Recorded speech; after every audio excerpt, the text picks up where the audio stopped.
শত ব্যস্ততার মাঝেও দুজন দুজনকে অনেক বেশি সময় দিতে হবে, প্রায়োরিটি দিতে হবে, তাহলেই না সংসার ঠিক থাকবে। আলহামদুলিল্লাহ, আমি আমার মতো সেম মেন্টালিটির মানুষ পেয়ে নিজেকে অনেক ধন্য মনে করি। গাইস, আসসালামু আলাইকুম, welcome to my new blog. গত ফ্রাইডে আপনাদের ভাইয়া আমাকে নিয়ে চলে গেল পুরান ঢাকার লালবাগে, আর সেখানে যাওয়ার পরে আমরা রয়্যাল ক্যাস্টল রেস্টুরেন্টে যাই বসি। পুরান ঢাকায় আপনি যত রাত্রেই আসেন না কেন, আপনার কাছে মনে হবে যেন এখন মাত্র সন্ধ্যা। আর এই পুরান ঢাকার রেস্টুরেন্ট গুলো কিন্তু দেখতে অনেক বেশি সুন্দর হয়, পিকচার পারফেক্ট হয়, তার জন্য আমার কাছে এই রেস্টুরেন্ট গুলো বেশ ভালো লাগে। কিন্তু এই রেস্টুরেন্টটা বাহির থেকে দেখতে যতটা সুন্দর লাগতেছিল, আমার কাছে ভিতরের পরিবেশটা তেমন একটা ভালো লাগে নাই। আপনাদের ভাইয়া এখানে এসেও আবার ব্যস্ত হয়ে গেল। তারপর আমি বললাম, তুমি যদি এখন ফোনটা না রাখো তাহলে কিন্তু আমি বাড়িতে চলে যাব।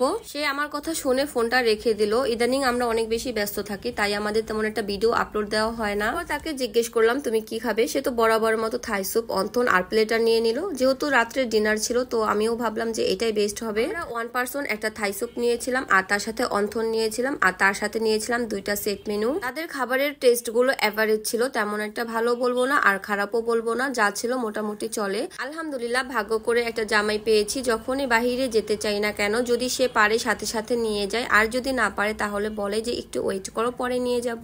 আমার ঘোরার জন্য তার কোনো না নাই, শুধু আমাদের সময়টা হয় না। যদি সময়টা হয়ে যেত তাহলে হয়তো আমরা অনেক দূরেও ঘুরতে যেতে পারতাম। আমার কাছে মনে হয় সেম মেন্টালিটির মানুষ পাওয়া ভাগ্যের ব্যাপার, আর আলহামদুলিল্লাহ সে ভাগ্যটা আমার হয়েছে। এর থেকে বেশি তাকে নিয়ে আমার কিছুই বলার নাই, কারণ সে কিরকম সেটা আমি অনেক ভালো করে জানি, আর আমি কিরকম সেটাও সে অনেক বেশি ভালো করে জানে। রয়্যাল ক্যাস্টল এই রেস্টুরেন্টে কিন্তু রুফটপও রয়েছে, আর তাদের রুফটপটা কিন্তু অনেক বেশি সুন্দর ছিল। কিন্তু এখানে যেহেতু এসি ছিল না, তাই আমরা নিচেই বসেছিলাম, এবং নিচে খাবার শেষ করে আমরা উপরে চলে আসি ঘোরার জন্য। রুফটপ কিন্তু রাত্রেবেলাই দেখতে সুন্দর লাগে, কিন্তু আমার মনে হচ্ছিল এখানে রুফটপ মনে হয় দিনেই সুন্দর হবে, কারণ এখানে বসে আপনারা দিনের বেলায় লালবাগের কেল্লাটা পুরোটা দেখতে পারবেন।